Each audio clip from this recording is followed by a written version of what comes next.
राजपुत्राला वश करण्यास स्त्रियांचे अपयश. उदयीनाचे हे शब्द त्याला स्त्रियांच्या हृदयाला लागले व राजपुत्राला वश करण्यासाठी आपले सर्व सामर्थ्यपणास लावण्याचा त्यांनी निश्चय केला. तथापि त्यांच्या भ्रुकुटी, यांचे कटाक्ष, त्यांचे नखरे, त्यांचे हसणे, त्यांचे नाजूक हालचाली हे सर्व काही त्यांच्या ठायी असून सुद्धा त्या अंतपुरवासिनी युवतींना आपल्या राजपुत्राला वश करू शकू अशी स्वतःबद्दल खात्री वाटत नव्हती.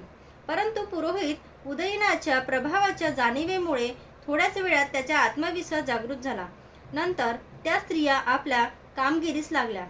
हिमालयाच्या अरण्यात हत्तीणींच्या कळपासवेत हत्ती जसा फिरत असतो तशा त्या उपवनात त्या आपल्या समवेत राजपुत्रास हिंडावयास लागू लागल्या.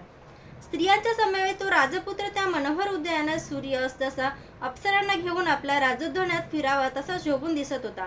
त्यांच्यापैकी काही जणांनी कामाकुल होऊन सहज लागलेल्या धक्क्यात त्याला आपल्या भरदार व पीरस्तनाशी दाबून धरले.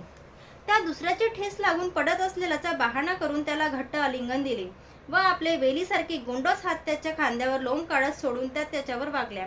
तोंडाला मधाचा वास येत असलेल्या दुसऱ्या जणी आपल्या तांब्र रंगाच्या अंधारोष्टांनी त्यांच्या कानात पुटपुटल्या. माझं गुपित ऐकावं बरं का.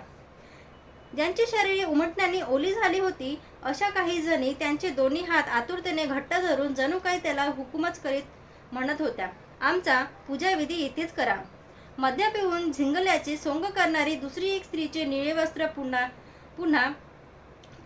खाली सरकत असताना आपली जीभ दाखवीत अशी उभी होती की रात्र चमकणाऱ्या विद्युल्तेप्रमाणे ती चटकन नजरेत भरली होती.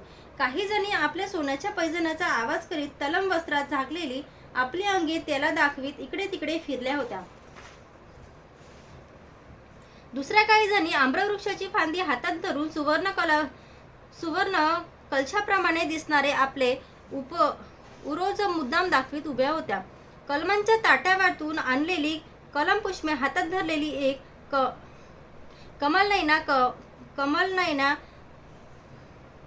कमलावती पद्यादेवी सारखी व कलममुख राजपुत्रा शेजारी उभी होती.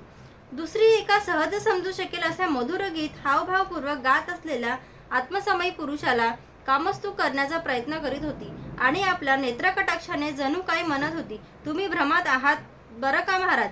दुसरी एक जण आपल्या तेजस्वी चेहऱ्यावर आपल्या भ्रुकुटीची कामानं ताणून वीर पुरुषाचा आविर्भाव आणून त्याची नक्कल करीत होती. जिच्या कानातील कुंडले वाऱ्याने सारखी हलत होती अशा उत्स्फूल उरोज असलेली दुसरी एक यवना त्यांच्याकडे पाहत मोठमोठ्याने हसून जणू काही सांगत होती, जमत असेल तर पकडा मला.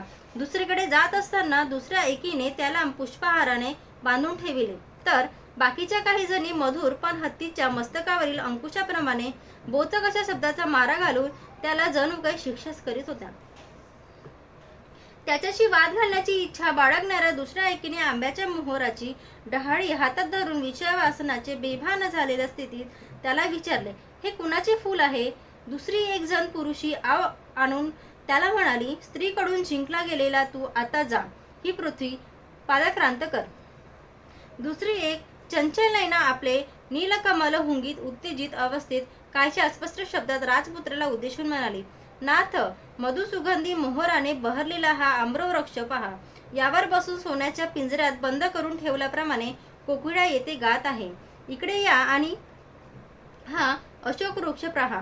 प्रेमिकांची दुःखे तीव्र करणाऱ्या या वृक्षावर बसून हे भ्रमर असा गुंजाराव करीत आहेत की जणू काय ते कामाग्री होळपळून निघाले आहेत.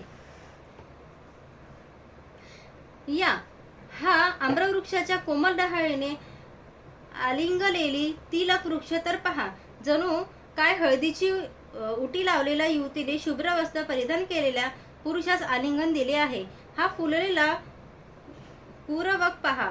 रक्तचंदन रसासारखा ताजा आणि टवटवीट दिसणारा हा वृक्ष जणू काय रमणींच्या नावांच्या रंगापुढे आपण फिके आहोत असे वाटून खात्री वाकला आहे.